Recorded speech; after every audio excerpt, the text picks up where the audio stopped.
This is the T-34 tank, a fast, highly maneuverable tank developed and built by the Soviets during the reign of Joseph Stalin. First seen in action during Operation Barbarossa, this light tank stood on its feet to stop the invasive German Blitzkrieg. Powered by a diesel engine, the T-34 raced to liberate the Soviet Union from Nazi occupation. The T-34 first saw its development in 1937 after its predecessors, the T-26 infantry tank and the BT series of tanks, failed to meet the needs of the Red Army.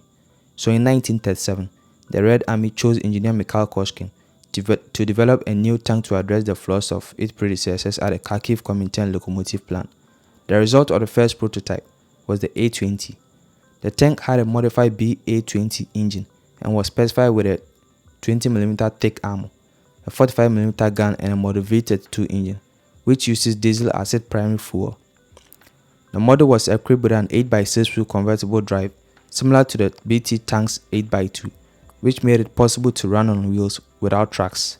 This made it easier to maintain and repair the tanks, since tanks developed in the 1930s were simply unreliable.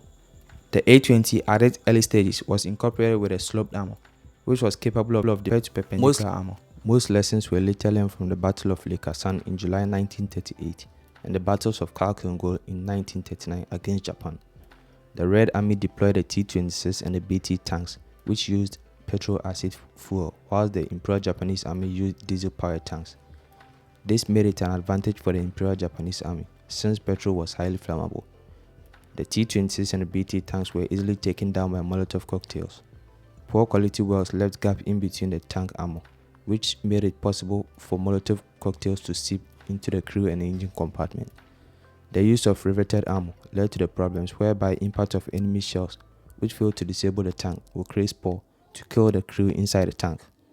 At the end of the war, this vital information from the battles were addressed regarding the failures of the BTs and the T-26 tanks, including armor protection.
The cannon mounted on the 60mm round turret had a muzzle velocity of 680 meters per second, making it effective against German panzer tanks.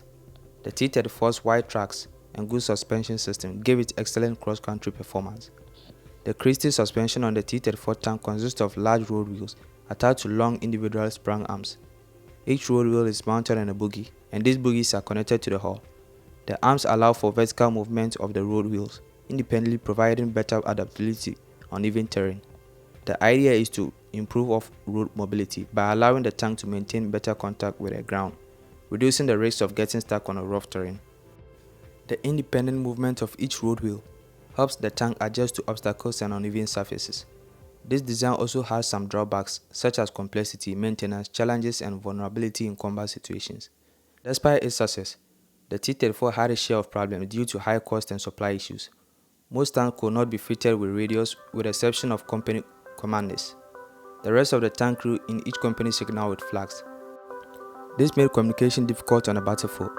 The round turret on the tank was later ditched for an hexagonal shape due to how cramped it was for the commander and the gunner. The pins that held the tracks of the T-34 were not held in place. To address this, the T-34 had a stopper in the path of the track that prevented the pins from falling off. Later variant of the tank was equipped with an 85mm cannon to deal with the German Tiger tanks. Today, The T-34 stands as an enduring symbol of ingenuity and resilience in the realm of military engineering. This sloped armor, powerful weaponry, and mass production during World War II redefined the standard for armored warfare. Because its historical significance on the Eastern Front, the T-34 legacy persists through its continued service and cultural impact. The challenges faced during its production and subsequent evolution reflect the determination to overcome obstacles and adapt to the ever-changing landscape of warfare. As we reflect on the T-34's engineering marvel and historical importance, we are reminded of the profound impact a well-designed and strategically deployed machine can have in shaping the course of history.